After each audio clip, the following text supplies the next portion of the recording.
नमस्कार। आप सुन रहे हैं रहस्य रेडियो हिंदुस्तान में। मैं आपके साथ पारिजात। कुछ देर कुछ विचार करने के उपरांत ऊपर सिर उठाकर जैसे जम्हाई ले रहे हो किशोरी बाबू ने पूछा, हाँ वो तुमने क्या पूछा था, बलि क्यों दी जाती है, यही प्रश्न था ना तुम्हारा? हाँ, मैंने सिर हिलाकर उत्तर दिया। कुछ लोग जम्हाई लेते समय चुटकी बजाते हैं। किशोरी बाबू ने भी बजाई और बोले, महामाया परमाशक्ति महाकाली की पूजा या उनकी अर्चना उपासना आदि में अनधिकार चेष्टा होती है, या उनमें किसी भी प्रकार की त्रुटि होती है, या फिर कोई शूद्र स्वपच या चांडाल विग्रह का स्पर्श करता है, ऐसी स्थिति में ब्रह्मांडीय ऊर्जा से विग्रह का अगोचर संबंध भंग होने की भारी संभावना होती है। ब्रह्मांड में अनंत दैवीय शक्तियां क्रियाशील हैं, जिनका संपर्क ब्रह्मांडीय ऊर्जा के द्वारा काली के विग्रह से बराबर बना रहता है। यहाँ विग्रह का अर्थ है माँ काली की प्रतिमा। ब्रह्मांडीय ऊर्जा से बराबर विग्रह का संबंध बना रहे और ब्रह्मांड में क्रियाशील अनंत शक्तियों का संपर्क भी बराबर बना रहे, इसके लिए माँ काली के विग्रह के सम्मुख पशु बलि दी जाती है। पशुओं में भैंसे और बकरे में सर्वाधिक प्राण ऊर्जा होती है, इसलिए इन दोनों पशुओं की बलि सर्वाधिक दी जाती है। बलिदान होने पर पशु से विकीर्ण प्राण ऊर्जा विग्रह में धीरे धीरे समा जाती है, जिसके परिणाम स्वरूप ब्रह्मांडीय ऊर्जा से संबंध भंग होने की संभावना समाप्त हो जाती है। इसके अतिरिक्त प्राण शक्ति और चेतना शक्ति भी क्रियाशील हो उठती है एक बारगी काली के विग्रह में। पंचमुंडी आसन पर स्थापित महाकाली के विग्रह के सम्मुख उनके तीसरे नेत्र पर मन को एकाग्र कर जो उनका ध्यान अथवा उनके बीजाक्षर मंत्र का जाप करता है, उस पर माँ महामाया की तत्काल कृपा होती है। सचमुच कलयुग में महाकाली के अतिरिक्त और कहीं कुछ नहीं है। उनके आध्यात्मिक स्वरूप का रहस्य अत्यंत गहन और अत्यंत रहस्यमय है। उसे समझना सभी के वश की बात नहीं। माँ काली की कृपा जिस पर होती है वही जान सकता है उसे। इतना बोलकर मौन साध गए किशोरी बाबू और न जाने किस लोक में विचरण करने लगे। अब तक काले भूरे बादलों से अटककर काला पड़ गया था आकाश। हाहाकार करती हवा के जोर पर झूम रहे थे जंगली पेड़ पौधे। एकाएक कड़कड़ाती हुई बिजली चमकी और दूर दिगंत तक प्रकाश में उद्भासित हो उठा सारा विस्तार। दीवार से टेक लगाकर ऊँघने लगा था सेन। मैं तो सिर झुकाए सोच रहा था किशोरी बाबू के संबंध में। कितना ज्ञान और कितना पांडित्य भरा है किशोरी बाबू में। सचमुच अच्छे साधक हैं महाशय। देखे क्या क्या उपलब्ध होता है उनसे। एकाएक मेरी दृष्टि घूम गई सीढ़ी की तरफ। मैं एक बारगी चौंक पड़ा। सारा शरीर रोमांचित हो उठा भय से। न जाने कहाँ और किधर से काफी मोटा लंबा काला सर्प तीव्र गति से चलकर वहां आ गया और बड़ा ही भयानक लग रहा था वो सर्प। उसकी लाल हो रही आंखें अंधेरे में भी चमक रही थीं। जीभ लपलपाता हुआ मंदिर के भीतर चला गया वह भयंकर विषधर। उस समय भय मिश्रित और घोर आश्चर्य में पड़ा हुआ मैं जब मंदिर के भीतर देवी की स्तुति करने की आवाज सुनाई पड़ी मुझे। स्वर बड़ा ही कोमल और करुण था। इसमें संदेह नहीं। थोड़ी ही देर के बाद स्तुति बंद हो गई। उसके बाद किसी के सिसक सिसक कर रोने की आवाज़ आई भीतर से। फिर सन्नाटा छा गया मंदिर के भीतर। कौन था स्तुति गान करने वाला और कौन रो रहा था सिसक सिसक कर? समझ में नहीं आ रहा था। सेन का सिर एक और लटक गया था। नाक भी बोलने लगी थी घर घर। शायद गहरी नींद में चला गया था बैठे बैठे। काफ़ी थक भी तो गया था। कुछ देर बाद चैतन्य हुए किशोरी बाबू सिर घुमाकर चारों ओर देखा और फिर बोले, क्या हुआ? मैंने सारी बातें बतलाई, सर्प की स्तुति की और किसी के विगलित कंठ से रोने की। सब कुछ सुनकर थोड़ा गंभीर हुए किशोरी बाबू। फिर मंदिर के भीतर की ओर देखते हुए बोले, चक्रेश्वरी बाबा थे वो। मैं ये सुनकर हैरान रह गया। इंद्रजाल सा लगा मुझे। जम्हाई लेते हुए किशोरी बाबू आके कहने लगे, तुम बहुत भाग्यवान हो। एक उच्च कोटि के महान तांत्रिक तंत्र साधक का सर्प योनि में तुम्हें दर्शन लाभ हुआ है और उनका स्तुति गान भी तुमको सुनने को मिला। अपने आप को सार्थक समझो तुम। जीवन कृतार्थ हो गया रे तेरा। ये सुनकर आश्चर्य, कौतूहल और साथ ही भय से भर उठा मैं।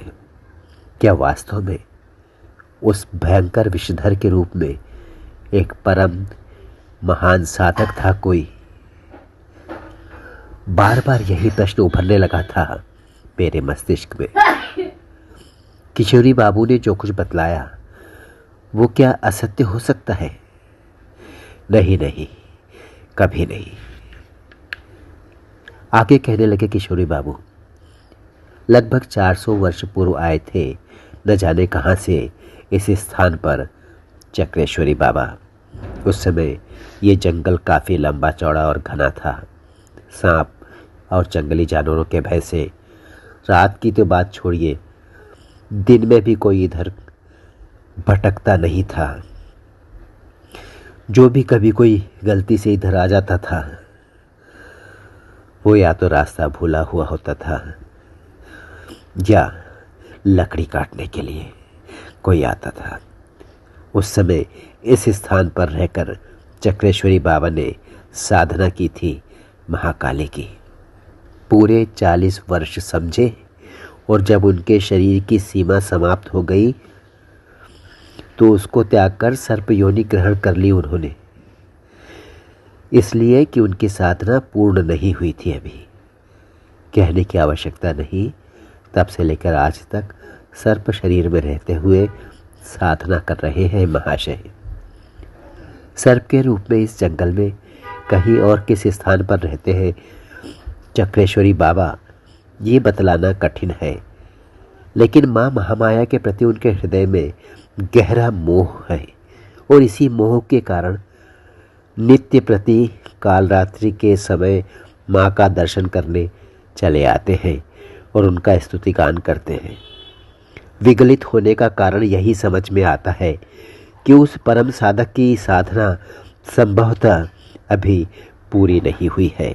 हाँ, एक बात तो बतलाना भूल ही गया था मैं, और वो ये कि चक्रेश्वरी बाबा की इच्छा शक्ति अत्यंत प्रबल है, इसमें कोई संदेह नहीं।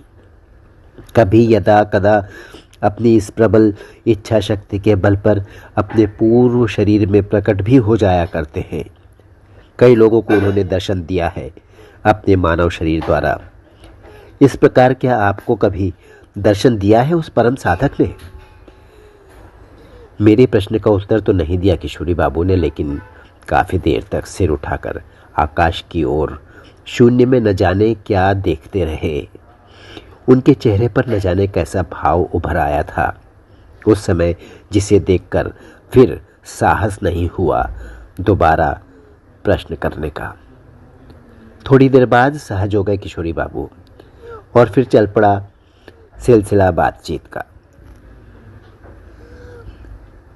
तो इसका मतलब ये हुआ कि इस काली मंदिर को कम से कम 1000 वर्ष प्राचीन होना ही चाहिए। सहज भाव से अपनी जिज्ञासा प्रकट की मैंने। ठीक अनुमान लगाया तुमने, इससे भी अधिक हो सकता है। इतना कहकर चुप हो गए किशोरी बाबू, न जाने क्या सोचते रहे। फिर थोड़ी देर बाद बोले, 25 वर्ष पहले मुझे एक तांत्रिक सन्यासी आसाम में मिले थे। अत्यंत वृद्ध थे, नाम था शायद पूर्णागिरी। प्रसंगवश उन्होंने मुझे बतलाया था कि एक महात्मा मुर्शिदाबाद से कलकत्ता होते हुए कामरूप कामाख्या आए और कामाख्या पीठ में रहकर पूरे 30 वर्ष तक कठोर साधना की, तंत्र की। एक बार समाधि की अवस्था में भगवती कामाख्या ने महात्मा जी को दर्शन दिया और बोली, कामतगिरी पर्वत की एक गुफा में अष्टभुजा काली की पाषाण मूर्ति है। उसे ले जाकर नवद्वीप के महाशमशान के निकट जो घोर जंगल है, उसी जंगल में पंचमुंडी आसन का निर्माण कर उस पर मूर्ति को प्राण प्रतिष्ठित करना और वहाँ ही रहकर साधना करना। फिर क्या हुआ, मैं थोड़ा व्यग्र हो उठा।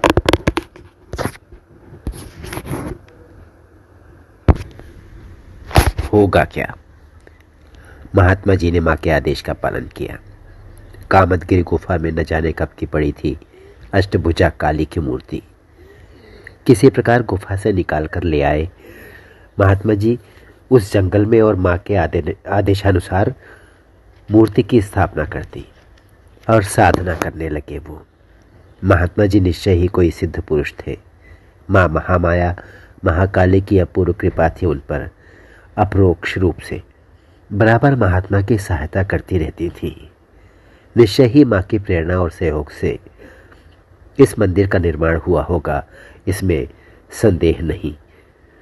पूर्णागिरी ने तो यह भी बतलाया कि प्रत्येक अमावस्या की रात्रि में स्वयं बलि पशु वहां आकर माँ काली के समक्ष सिर झुकाकर खड़ा हो जाता था। महात्मा उस बलि पशु की विधिवत पूजा करते और फिर उसकी बलि देते। बहुत समय तक ऐसा चलता रहा।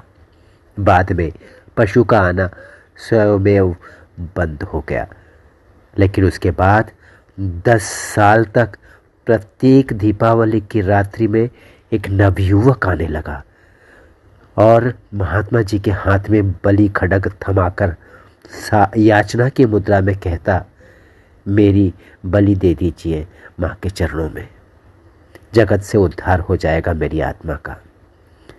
10 वर्ष इस तरह चलता रहा। फिर वो नर बलि भी बंद हो गई, लेकिन नर रक्त का पान करने वाला, शरीर से आत्मा को मुक्त करने वाला और नर बलि का मूक साक्षी वो विकराल खड्ग अभी भी माँ महामाया के साथ है। उसे कोई छूता तक नहीं। जो आता है सिर झुकाकर प्रणाम करता है, भय से नहीं, श्रद्धा से। सवेरा होने लगा था। बारिश बंद हो चुकी थी। आकाश में बादलों के झुंड इधर उधर बिखर गए थे, लेकिन हवा में तेजी थी। पेड़ पौधे अभी भी झूम रहे थे। उनकी डालों पर पक्षी चहचहाने लगे थे। पूरा वन प्रांत चैतन्य हो उठा था। अब सेन जाग चुका था। आंखें मलकर चारों तरफ देखा और फिर थोड़ा लज्जित सा होकर किशोरी बाबू के चरणों का उसने स्पर्श किया। मेरे मस्तिष्क में न जाने कितने सारे प्रश्न थे और न जाने कितनी सारी जिज्ञासाएं उमड़ घुमड़ रही थीं। निश्चय ही किशोरी बाबू एक प्रच्छन्न साधक और दिव्य आत्मा थे। उनके आध्यात्मिक स्वरूप को समझने में देर नहीं लगी मुझे। नवद्वीप में अपना मकान था। किशोरी बाबू की पत्नी साथ छोड़कर परलोकवास कर रही थी। 2 पुत्र थे और उन दोनों की पत्नियां थीं, सुशील, विनम्र और मृदुभाषिणी। दोनों पुत्र मछली का व्यापार करते थे। पिता के प्रति दोनों का भाव देवतुल्य था। आग्रह कर किशोरी बाबू अपने घर ले गए, सेन को और मुझे भी। मकान काफ़ी लंबा चौड़ा था। सामने हरा भरा बाग था, केले के कई पेड़ थे। किशोरी बाबू का कक्ष ऊपर की मंजिल पर था, सबसे अलग थलग एकांत में। कमरा काफ़ी बड़ा था। दोनों ओर ऊंची ऊंची खिड़कियां थी, जिनमें से बाग की ओर से ताज़ी हवा भीतर आ रही थी। कमरे में एक और पुराने ज़माने का काफ़ी बड़ा पलंग था, जिस पर सफ़ेद चादर बिछी थी। पलंग के बगल में पुराने ज़माने का एक बड़ा सा गोल मेज़ और अगल बगल 3-4 कुर्सियां पड़ी थीं। कमरे का वातावरण स्वच्छ और शांत था। पलंग के ठीक सामने दोनों खिड़कियों के बीच एक लंबे चौड़े सुनहरे रंग के कीमती फ्रेम में किसी महापुरुष का तैल चित्र टंगा हुआ था। निश्चय ही असाधारण और प्रभावशाली चित्र था वो, इसमें कोई संदेह नहीं। फिर आने को बोलकर सेन अपने घर चला गया। किशोरी बाबू भी मुझे कमरे में अकेला छोड़कर किसी काम से नीचे चले गए। मैं अकेला था कमरे में, और मेरे सामने था वह तैल चित्र। जिस महापुरुष का वो चित्र था, उसमें गजब का आकर्षण था। मन प्राण अभिभूत हो रहा था। जैसे मैं खड़ा खड़ा अपलक निहारने लगा था। अब चित्र के रूप में प्रतिष्ठित उक्त महापुरुष को चौड़ा ललाट, धुनी हुई रुई की तरह सिर के बाल, लंबी सफ़ेद दाढ़ी, लंबी नाक तोते जैसी, और आंखें, हे भगवान कैसी थी आंखें, बाघिन जैसी पीली और चमकदार। क्रूरता मिश्रित भय के साथ साथ करुणा और अनुकंपा का भी भाव था बाघिन जैसी उन आंखों में। किस व्यक्ति का था यह चित्र? कौन था वो व्यक्ति? न जाने कब पीछे आकर खड़े हो गए किशोरी बाबू। पता ही न चला। हंसकर बोले, ये मेरे गुरुदेव हैं। अच्छा, बड़ा ही सजीव चित्र है गुरुदेव का, मैंने कहा। सिर घुमाकर किशोरी बाबू की ओर देखते हुए मैं सहज भाव से बोला, आप तो तांत्रिक जैसे लगते नहीं। धोती कुर्ता पहनते हैं, बिल्कुल साधारण वेशभूषा, और रहन सहन, रुद्राक्ष की माला, नरमुंड, शराब की बोतल, रक्त वसन, त्रिशूल, कुछ भी तो नहीं है आपके पास। मेरी बात सुनकर हंसने लगे किशोरी बाबू। फिर बोले, गृहस्थ जीवन में साधना नहीं हो सकती, ये सोचना गलत है। ये अपनी समझ है। जहाँ तक मेरा विचार है, उसके अनुसार गृहस्थ जीवन में रहकर साधना करने वाला साधक सच्चा साधक होता है। वो परिपक्व होता है। नदी की धारा में बहना सरल है, श्रम नहीं करना पड़ता, लेकिन विपरीत धारा में बहना बहुत कठिन और श्रम साध्य है। ऐसा ही समझो, गृहस्थ रहकर साधना करना उल्टी धारा में बहने के समान है। भौतिक वातावरण में रहिए, भौतिक सुखों का आनंद लीजिए, भौतिक वस्तुओं का उपयोग करिए, कौन भला मना करता है, लेकिन निर्लिप्त रहिए, जो कि अत्यंत कठिन है। निर्विकार रहिए, निरपेक्ष रहिए। ऐसी स्थिति में जो साधना होगी वो अपने आप में महत्वपूर्ण होगी। लक्ष्य को प्राप्त करने में देर न लगेगी। साधक को तो ऐसा होना चाहिए कि किसी को पता ही न चले कि वो साधक है, माता पिता और पत्नी तक को नहीं। सच पूछा जाए तो सच्चा साधक होगा वो कभी भी अपने स्वरूप को व्यक्त नहीं करेगा और न तो किसी को बतलाएगा। अपने विषय में किसी भी प्रकार का आडंबर और पाखंड भी नहीं करेगा। सदैव उससे दूर ही रहेगा वो। अब रही बात दंड, कमंडल, माला, आसन, त्रिशूल, रक्त वस्त्र धारण, शमशान निवास, शमशान साधना, चिता साधना, शव पूजन, मांस मदिरा भक्षण, मुद्रा, मैथुन, भैरवी के रूप में नारी का भोग, भैरवी पूजा, चक्र पूजा, चक्रार्चन आदि। किशोरी बाबू पलंग पर बैठते हुए बोले, शर्मा जी, मैं स्वीकार करता हूँ कि ये सभी वस्तुएं तंत्र की बहिरंग साधना के अति मूल्यवान, अति महत्वपूर्ण और विशिष्ट अंग हैं, किंतु है अपने आप में गूढ़, गोपनीय और अत्यंत रहस्यमय। जो लोग उनकी गूढ़ता को समझे बिना उनके रहस्यों से परिचित हुए और बिना योग्य क्रियाओं का आश्रय लिए इनका उपयोग अथवा प्रयोग करते हैं, उनका परिणाम अत्यंत भयंकर होता है। उनकी दुर्गति भी कम नहीं होती, जीवन नरक बन जाता है। ऐसे ही लोगों के द्वारा तंत्र मंत्र के नाम पर आडंबर और पाखंड का जन्म होता है, जिसका परिणाम होता है तंत्र की बदनामी। आजकल चारों तरफ तंत्र मंत्र की जो बदनामी हो रही है, इसका कारण एकमात्र यही है। तांत्रिक के साथ भय और हानिकारक तत्व जैसे शब्द जुड़ गए हैं। इतना कहकर किशोरी बाबू ने नौकर को आवाज़ दी। सेन भी उसी समय आ गया। दोपहर का समय था। नौकर 3 थाली में गर्मा गर्म पूड़ी, सब्जी, रसगुल्ला और दही का रायता ले आया। पहले कुछ सेवा करो, बातें बाद में होंगी। मैंने सेवा का अर्थ भोजन करना समझा। बंगाल में वैष्णव लोग भोजन की क्रिया को सेवा करना कहते हैं। भोजन का कार्य समाप्त होने पर एक जम्हाई लेते हुए 5 बार चुटकी बजाई और कहने लगे, तंत्र एक प्रकृष्ट विज्ञान है। प्रकृष्ट विज्ञान उसको कहते हैं जिसके सिद्धांत कभी बदलते नहीं हैं, हर अवस्था में, हर काल में एक से ही रहते हैं। तंत्र विज्ञान के 2 आधार स्तंभ हैं, उपासना और योग। इन दोनों के आश्रय से साधना संपन्न होती है। तांत्रिक साधना का पहला उद्देश्य है सामरस्य महामिलन, यानी परमात्मा में आत्मा का विलीनीकरण। दूसरा उद्देश्य है अपने इष्ट, अपने आराध्य से बराबर संपर्क स्थापित किए रहना। तीसरा उद्देश्य है इष्ट के संकेत अथवा आदेश द्वारा ही किसी का कल्याण करना।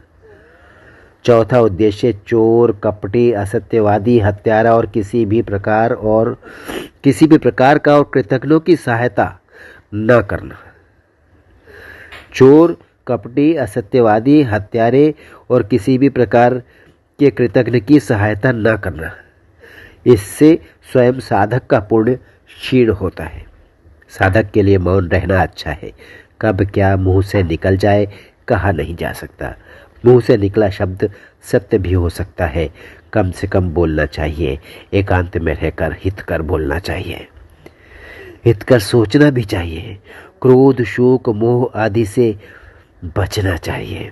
किशोरी बाबू ने बगल में रखे चांदी के पान डब्बे को खोला और एक बीड़ा पान निकालकर मुंह में डाला और काफ़ी देर तक मुंह में इधर उधर पान चबाते रहे। फिर कहने लगे, तंत्र के कई संप्रदाय हैं, किंतु साधना के मुख्य 2 ही मार्ग हैं, सात्विक मार्ग और तामसिक मार्ग। सात्विक मार्ग की साधना में तंत्र के साथ ज्ञान योग, भक्ति योग का समन्वय, ज्ञान योग और भक्ति योग का समन्वय साथ चलता है। तामसिक मार्ग एक अति जटिल प्रक्रिया है। तामसिक मार्ग पर चलना ऐसा समझ लो तलवार की धार पर चलना है। जरा सी भी चूक हुई कि गए नीचे। तामसिक मार्ग में भी योग की एक महत्वपूर्ण भूमिका है। इसमें हठ योग, लय योग, मंत्र योग, ज्ञान योग और क्रिया योग का समन्वय है। बिना इन 5 योगों का सहयोग लिए तामसिक मार्ग पर एक पग भी चला नहीं जा सकता। इनके बिना जो लोग पंचमकार का स्वच्छंद प्रयोग करते हैं वे वैसे ही है जैसे बिना सुगंध का फूल। पंचमकार मांस, मदिरा, मैथुन इत्यादि। फूल कितना भी सुंदर और आकर्षक हो, यदि उसमें सुगंध नहीं है तो वह व्यर्थ है। आजकल जो अपने आप को तांत्रिक कहते हैं, बिना सुगंध के फूल हैं। उनके पास केवल आडंबर है, पाखंड है। साधना उपासना नाम की कोई चीज़ नहीं।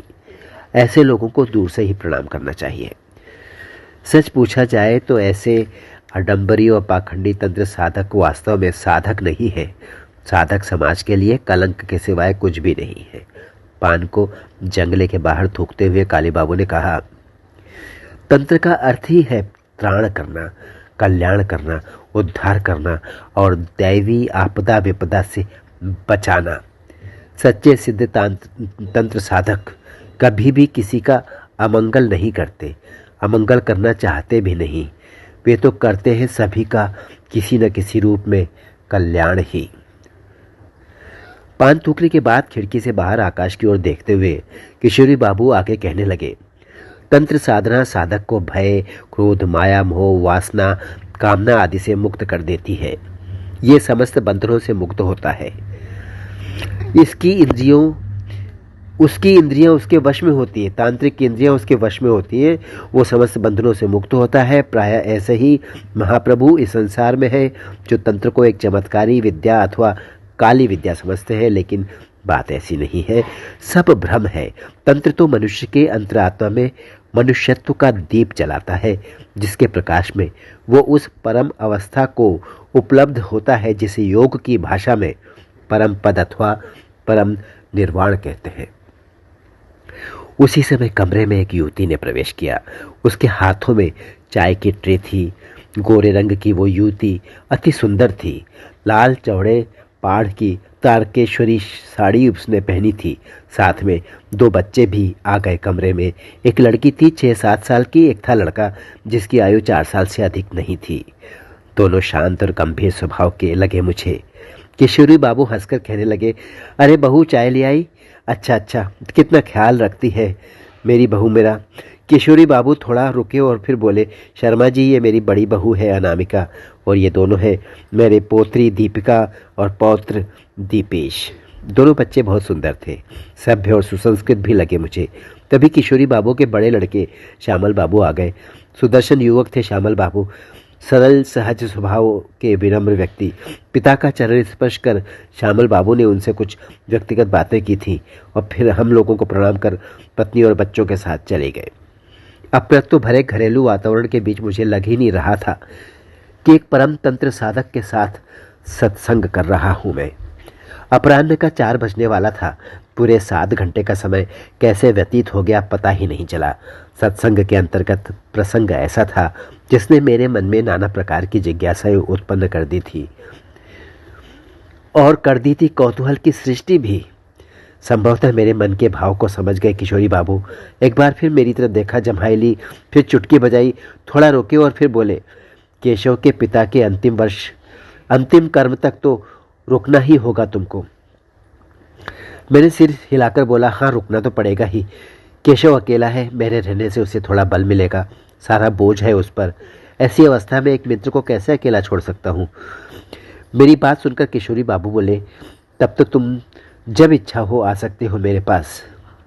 मेरे लिए भी अच्छा ही रहेगा, सोचूंगा बहुत दिनों बाद कोई मिला समझने बूझने वाला। इतना कहकर हंसने लगे किशोरी बाबू। मैं उठा और किशोरी बाबू का चरण स्पर्श कर चला गया। आपसे फिर मिलेंगे रेडियो हिंदुस्तान के अगले एपिसोड में, जिसमें रहस्य कथा जारी रहेगी। तब तक मुझे दीजिए अनुमति। करते रहिए काम, सुनते रहिए रेडियो हिंदुस्तान और बोलते रहिए जय श्री राम। पानी बचाइए, सबको सिखाइए, पेड़ लगाइए, सबको सिखाइए, क्योंकि बहुत आवश्यक है ये। जय राम जी की जय। मां भवानी, हर हर महादेव।